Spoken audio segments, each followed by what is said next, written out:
Hello everybody. Finally, the rain has stopped, the sun is out, and biking season is here. Oh, it's true. It's damn true. So gear up. Let's go for a ride.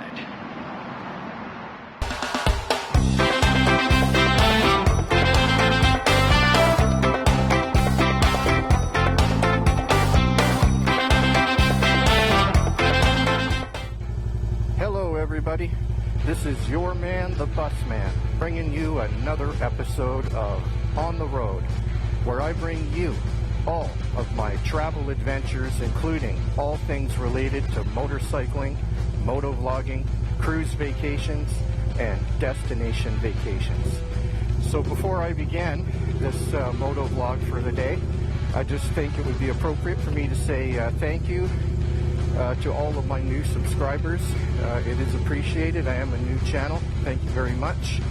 And for those of you who have not yet subscribed, or maybe this is your first time checking me out, thank you for taking a little time out of your day on this beautiful Sunday morning to check out my content, watch this motovlog. I'm looking forward to putting out a lot more good content this summer. And so without further ado, pitter patter, let's get at her.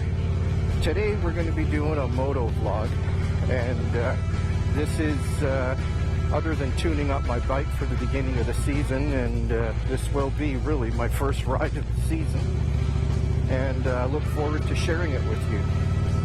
So the topic for today will be my top 10 reasons why you should get a motorcycle and get into the motorcycle community.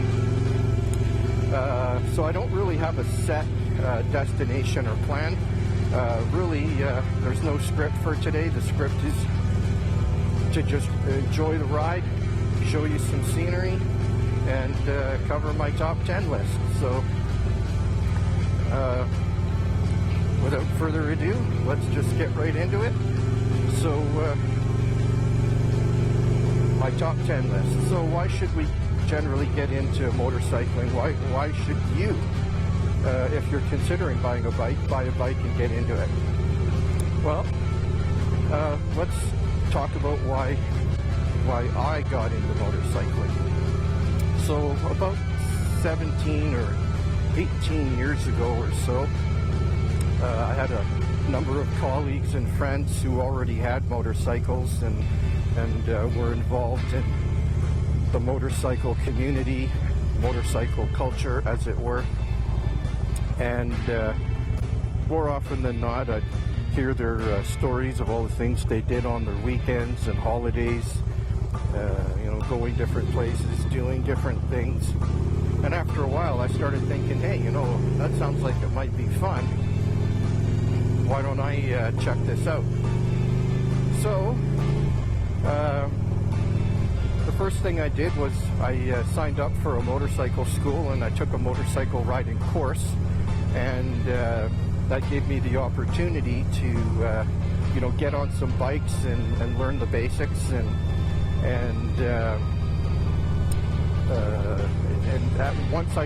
after that course I was hooked. I knew right then and there that this was definitely something for me.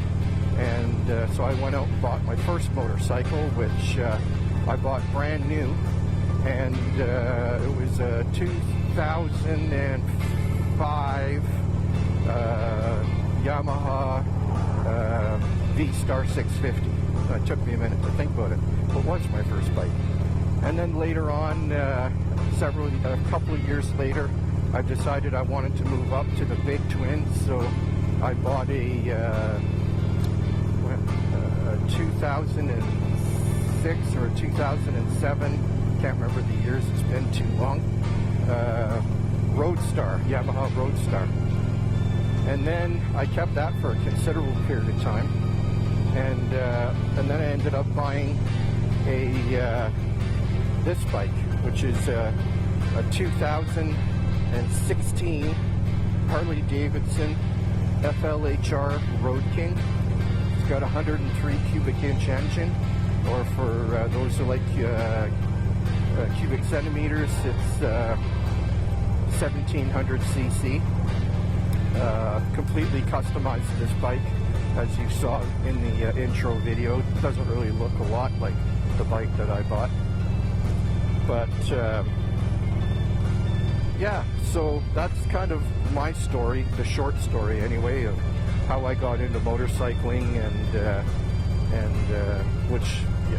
you're going to find a lot of the top 10 reasons that I'm going to list in terms of why you should buy a bike are going to be contained in this video. There's a lot of crossover between my story and my top 10, which kind of makes sense. So for those of you who don't know, I live in British Columbia, Canada, in a little sleepy town called Hope. What we're famous for is the movie Sylvester Stallone's Rambo. So if you might recognize that mountain in front of me from the movie. This is the road where Rambo did his opening scene, where he's walking down a road towards the town of Hope. Well, this is the road where that happened. So the majority of the film was actually filmed in Hope and another town in British Columbia, Port Coquitlam, a couple of other areas. But I'll just take you on a quick little jaunt through town here, kind of ad hoc. I'm definitely making it up as we go along here, but that's the whole thing with motorcycling. It's about the journey, not the destination. So that Shell station over there, if you can see it, right across the street from that Shell station was a fake gas station that they built for the movie. That was the gas station that Rambo ended up blowing up at the end of the movie in the final scene. Right now it's just an empty lot filled with trees. And so, and then coming up here on the right, you're going to see this is the Chevron. Not much has changed in Hope in the last 40 or 50 years, but you're going to recognize, if you go back and look at the opening scene, this is the Chevron station and the place where the Rambo, when he escaped the jail, he drove through the parking lot of this gas station, and the sheriff was chasing him through that parking lot right over there. So why don't we take a right through here, and I'll show you some other stuff. So this is the main corridor in downtown Hope. So this is the main street where a lot of the action sequences were filmed. Just coming up here on the left, you're going to recognize this old Hope Motor Hotel here. This thing's been around since Jesus was born, I think. So right on the corner here is the local city hall. And this is where the police station was for the Rambo movie. So obviously that's long been since torn down. And as a memorial, or you can see the Rambo statue here. This was actually built a couple of years ago. And you can see the Rambo statue there. We're starting to get a lot of tourists in town right now. So that's the Rambo statue, and there's a lot of indigenous art, different sculptures. Hope is definitely a tourist town. It's a small little town between at the end of the Fraser Valley, and when you're starting to get into heading towards the interior. But yeah, so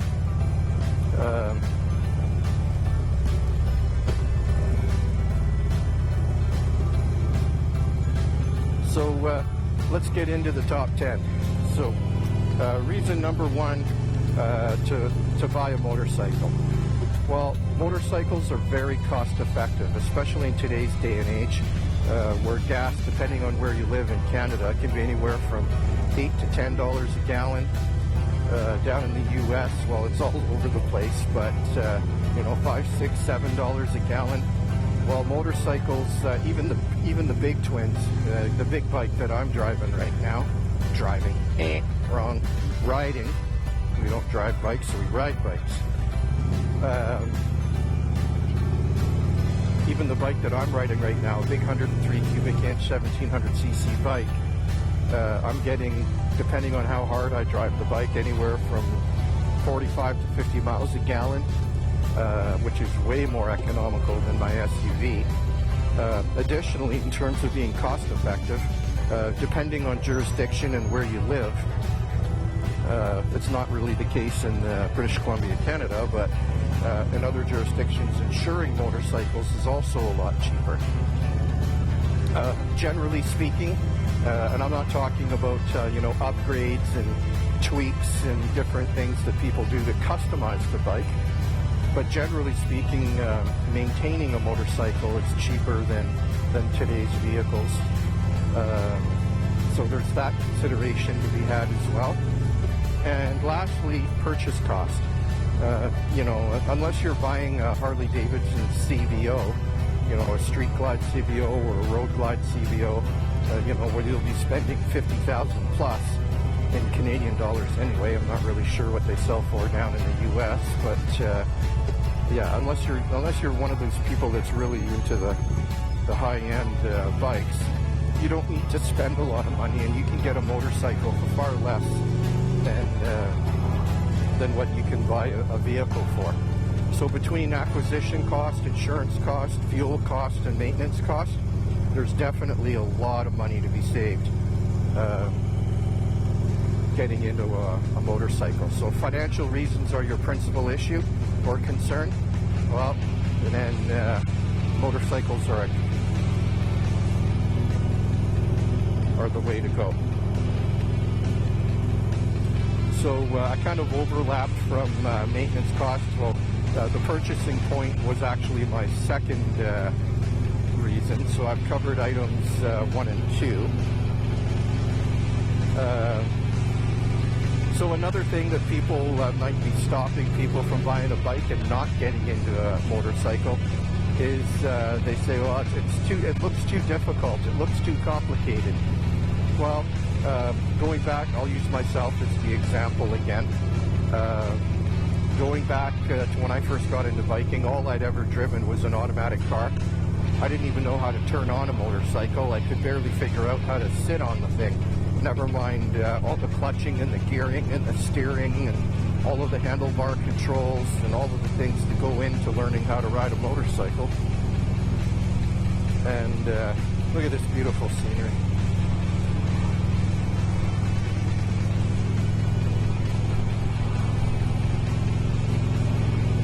Yeah, so learning how to ride a bike, the best advice I can give is go to your local motorcycle school, and that's your best way. Like, you're going to be out the cost of learning how to ride the bike, but they teach you everything you need to know.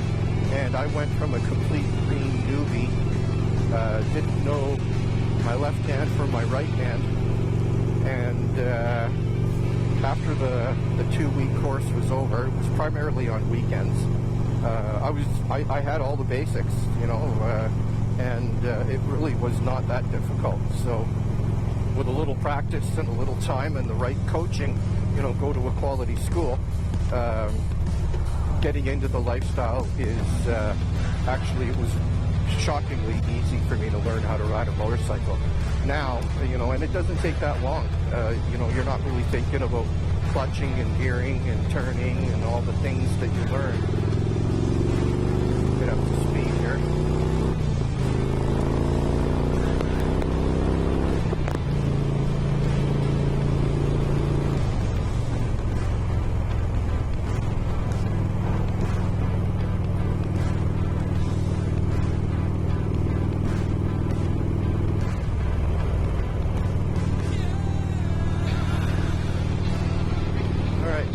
The road that we're on right now is called the number 7 highway.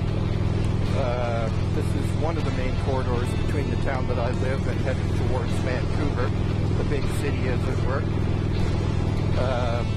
So as you can tell, if you live in a part of the world where everything's flat, you're probably seeing all these mountains and trees and going, where does this guy live? It's absolutely stunning. I can never get enough of this.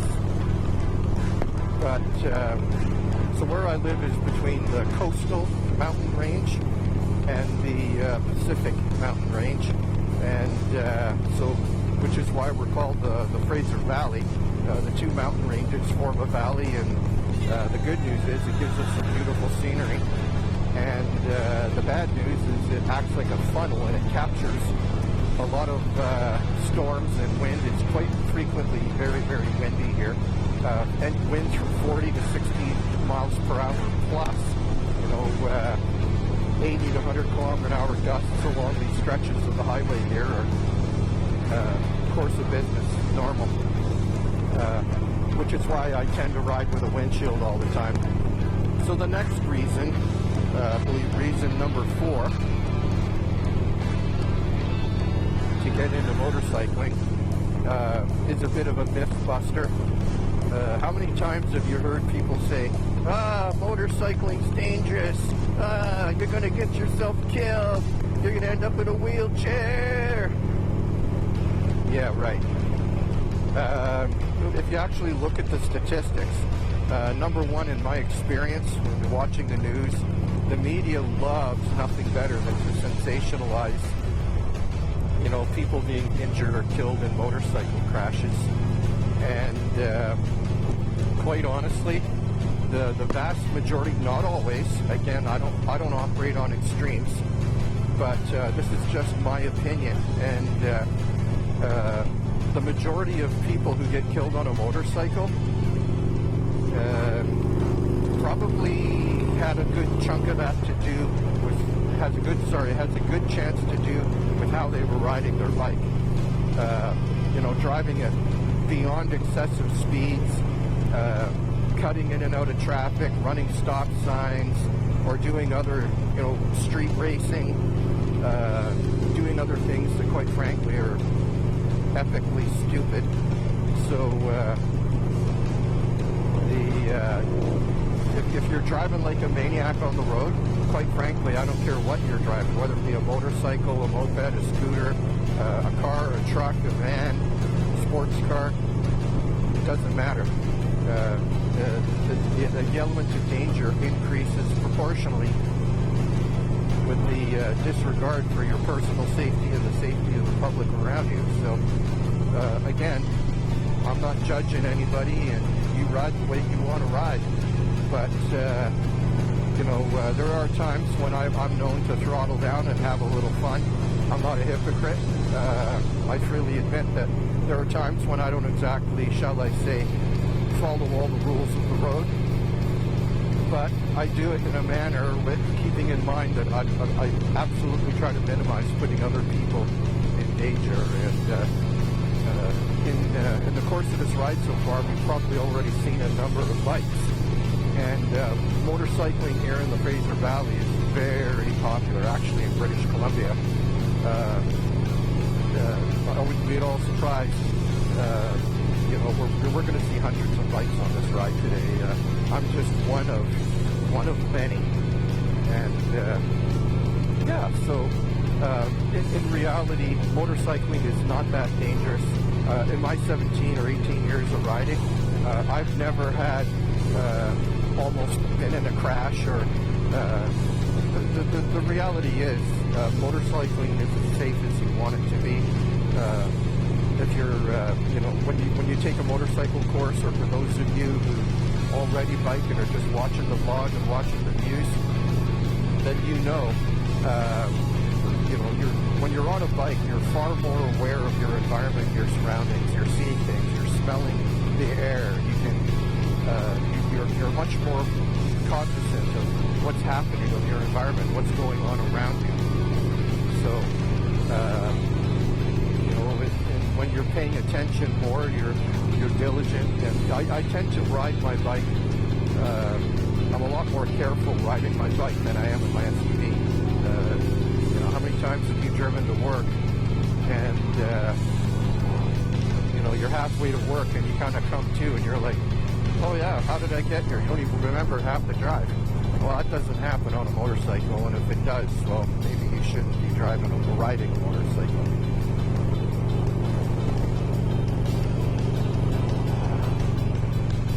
So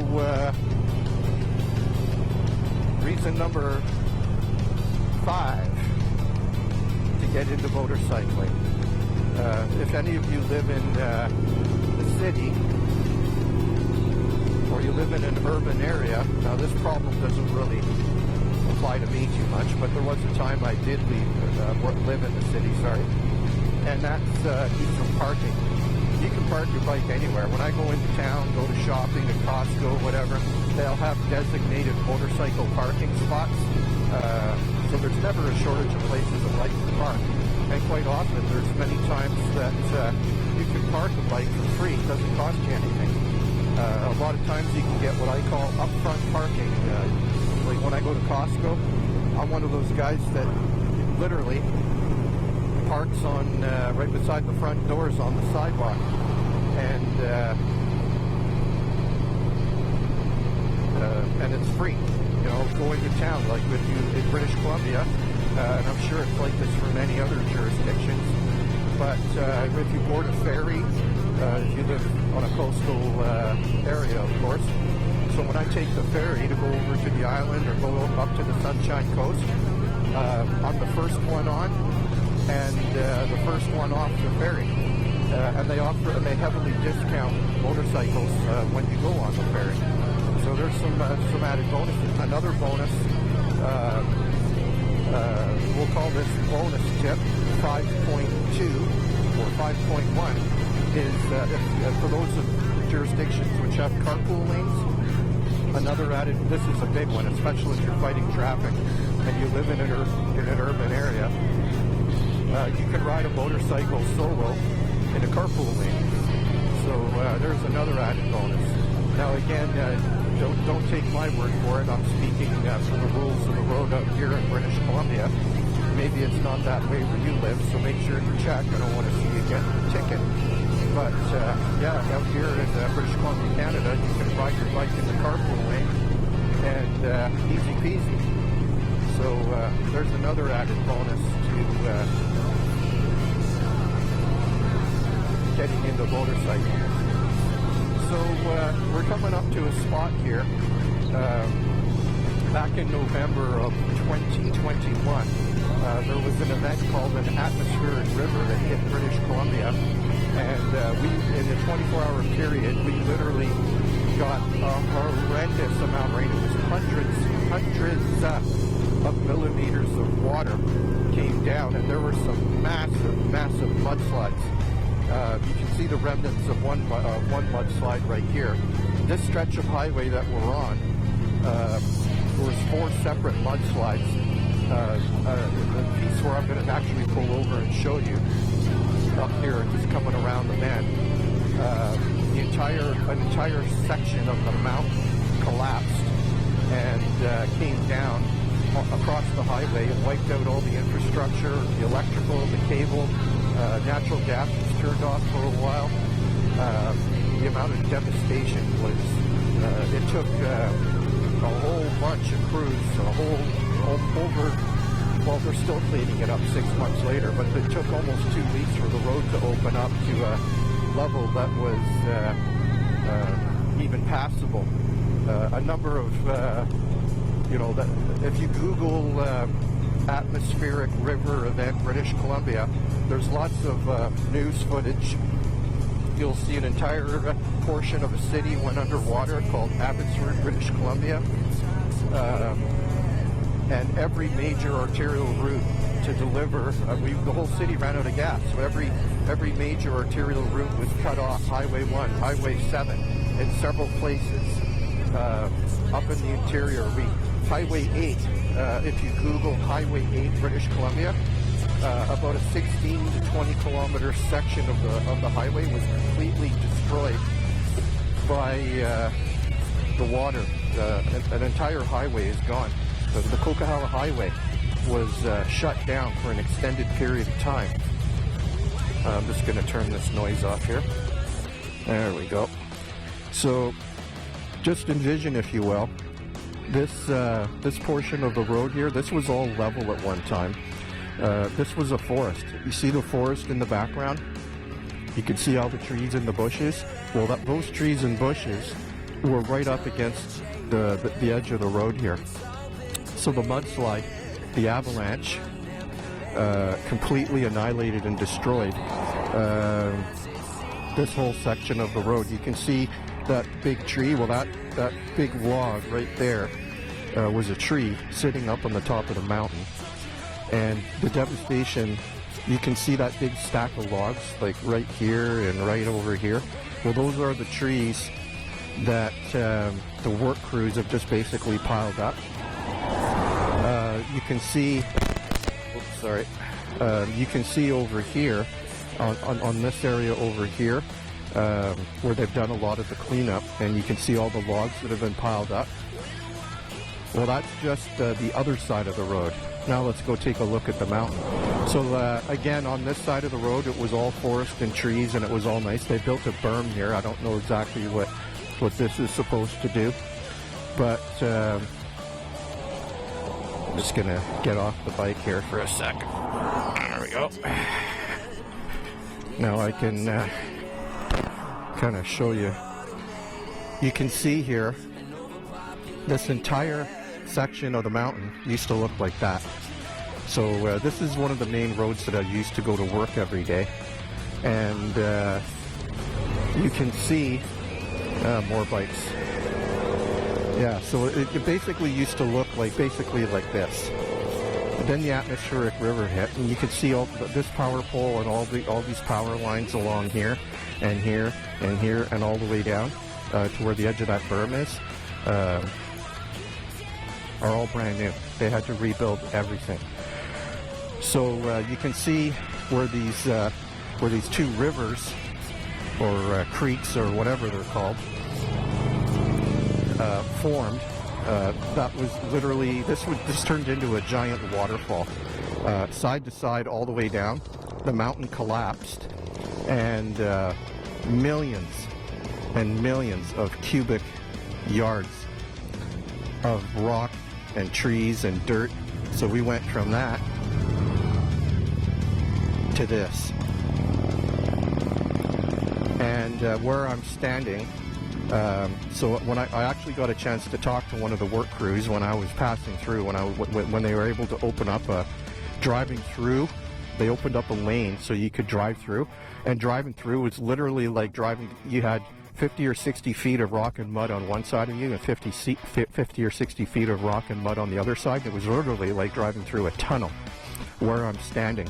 The amount of dirt and debris was way higher than the height of one of these power poles, and you can see how high those power poles are. It was shocking, and to just see an entire section of a mountain completely gone from rain. And there's some more logs we can see here, remnants of one of the, I would argue to say, one of the biggest natural disasters in the last 100 years in British Columbia.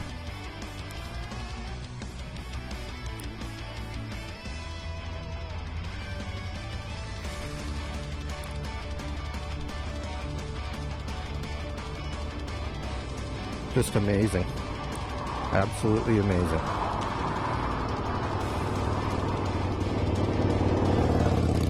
So what I'm going to do is I'm going to jump back on the bike, and then we're going to turn around and head back the other way, and then we'll cover off the last remaining 5 items on my list of reasons why you should get into motorcycling and buy a motorcycle.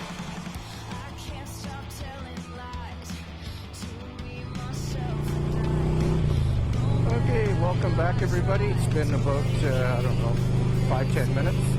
So I'm heading back basically the way I came. And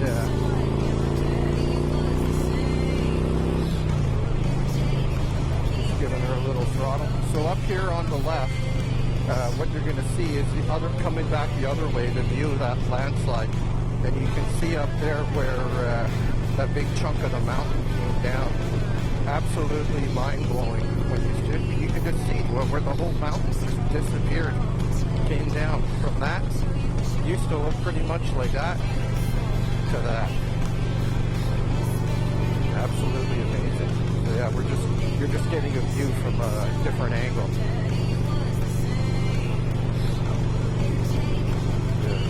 Lots of bikes on the road today.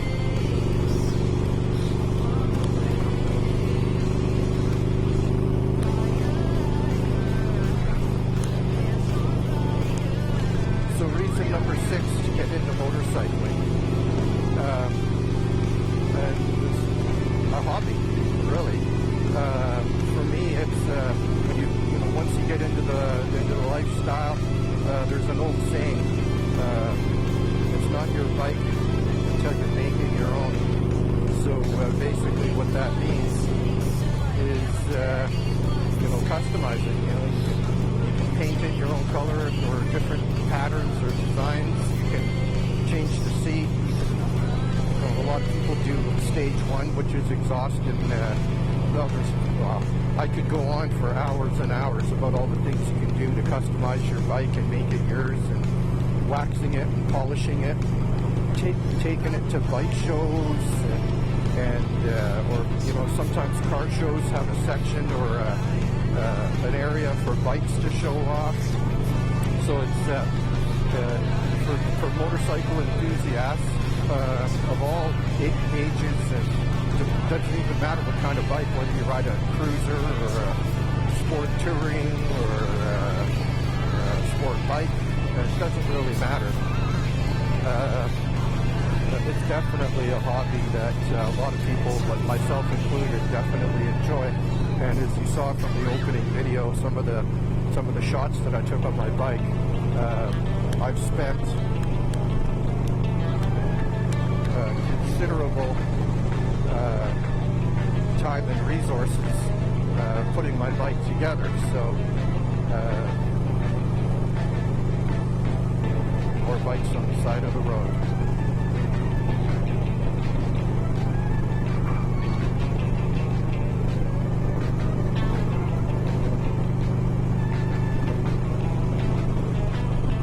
Just enjoying the ride, kicking back, relaxing.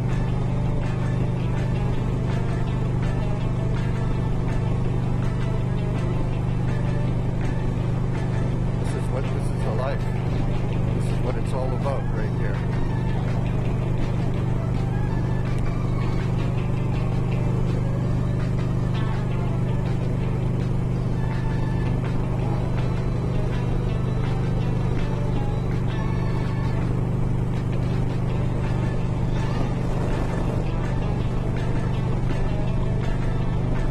Beautiful day, perfect temperature. It's probably in BC right now. It's about 18 degrees, about 65. Yeah, I know us Canadians, we're a cold weather climate up here. For us, 65, 70 degrees is a beautiful day. If you live in New Mexico or Arizona, Vegas, Florida, 65 degrees, you're still wearing your parkas. Not so much out here.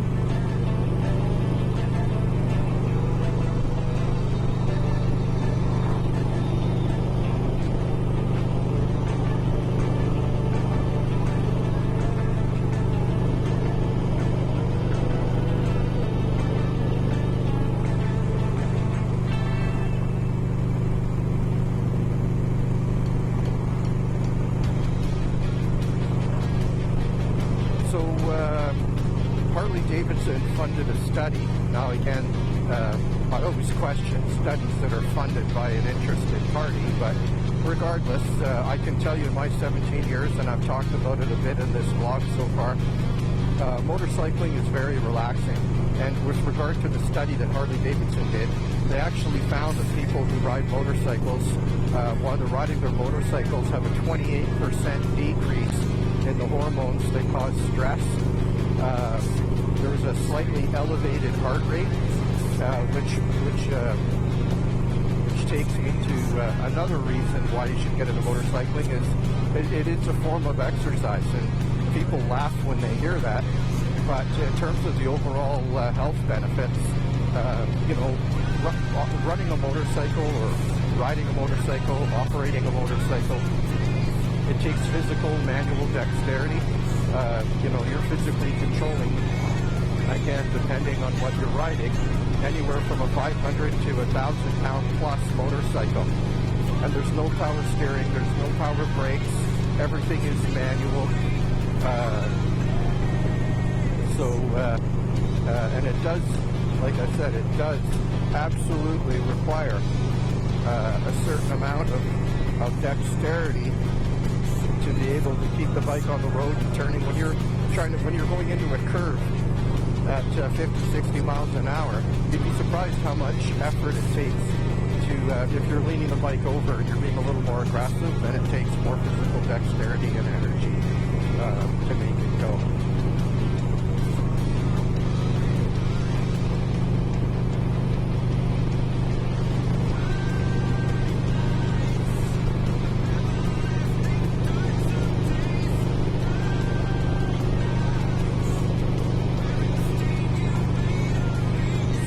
Reason number 8 on my list of reasons why you should get into motorcycling is it completely changes the commute.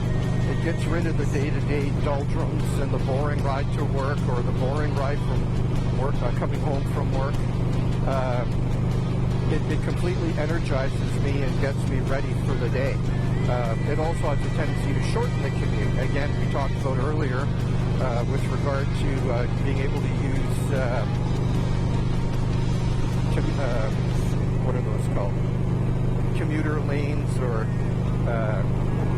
bike lanes, bus lanes, what have you. They're called different things in different communities, but carpool lanes is what they're called out here.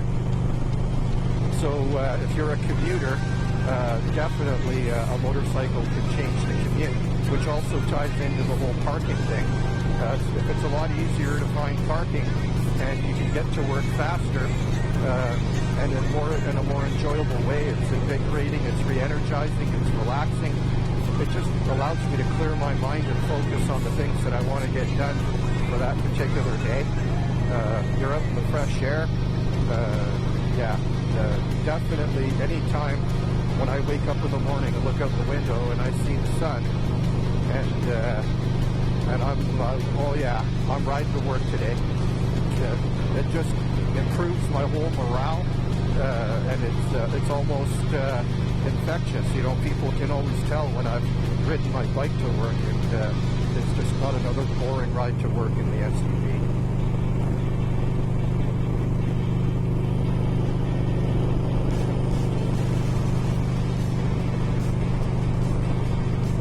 So reason number 9, and this definitely is apropos to today's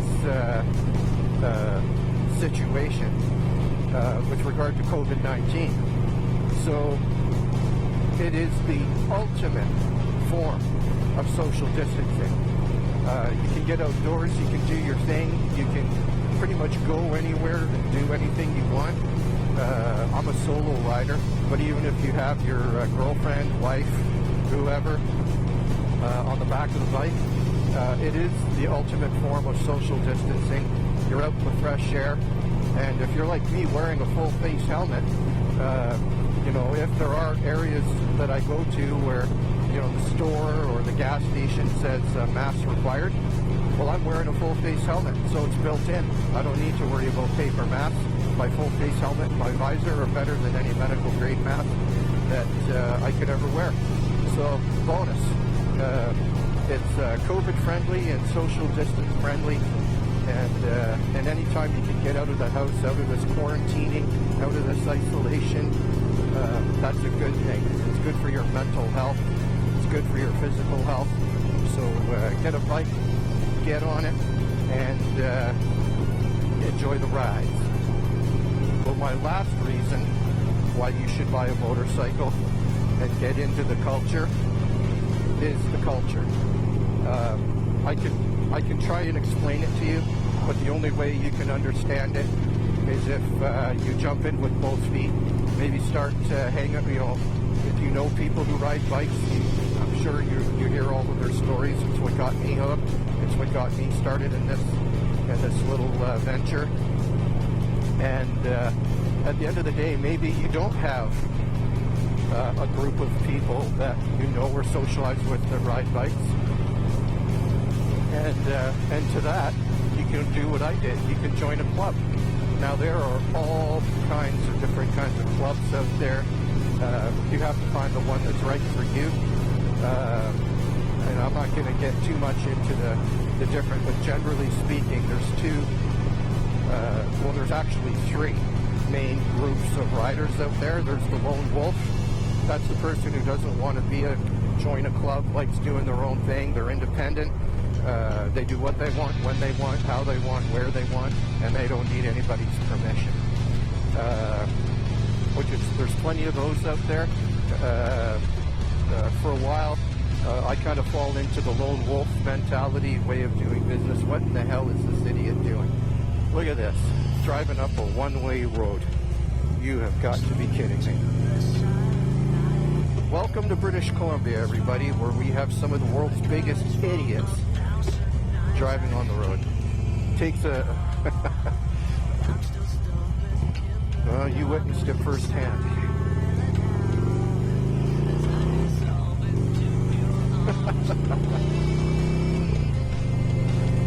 Wow.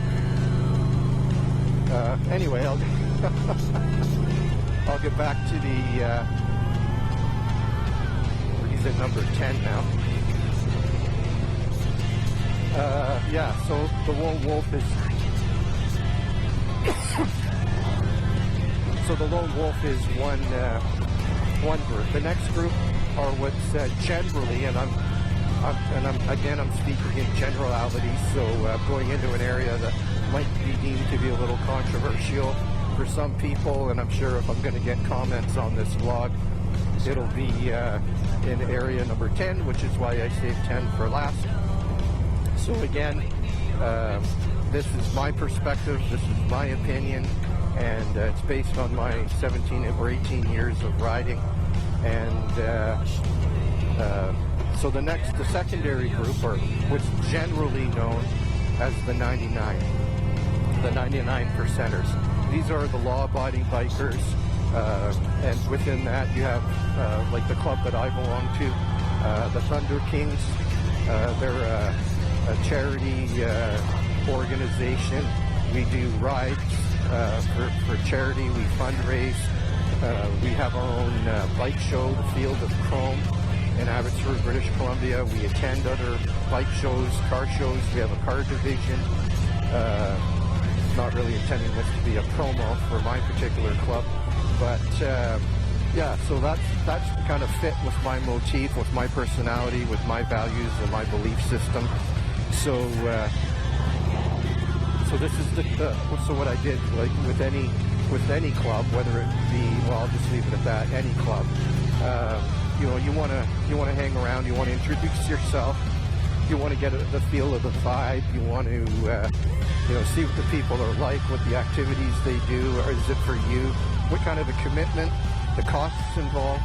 Nothing is free, and if it's the right fit and they welcome you to join, most 99s will, you pay your membership fee.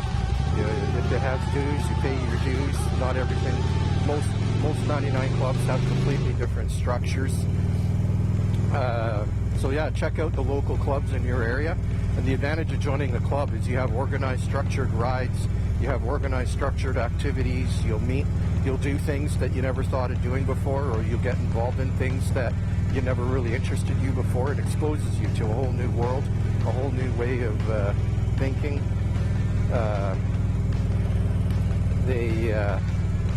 Personally, I love it.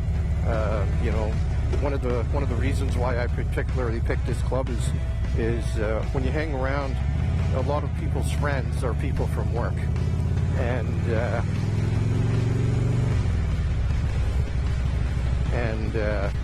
I'm not really interested in working with a bunch of people and then in my days off talking about work some more when I'm riding. I chose to do something completely different, hang around with people from different walks of lives, and that works for me, and I have a lot of fun with it. I've been with this particular club now for well, since about 2015, so about 7 going on 8 years.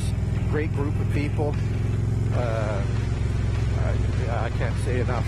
If you're going to get into the culture, seriously consider if you're going to be a lone wolf and that's what you like, by all means. Nobody's judging. That's the other thing.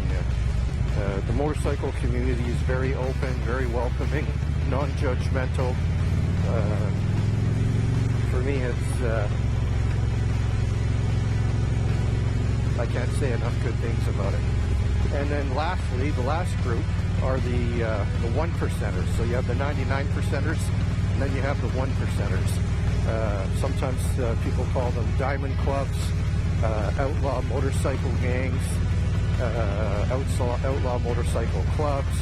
We all watch the news. We all hear the stories. I'm not really going to get into it beyond that. You can learn about the culture, and as you get into it and learn more, you can form your own opinion. You can make your own judgment and decide for yourself whether or not belonging to an outlaw motorcycle club is for you.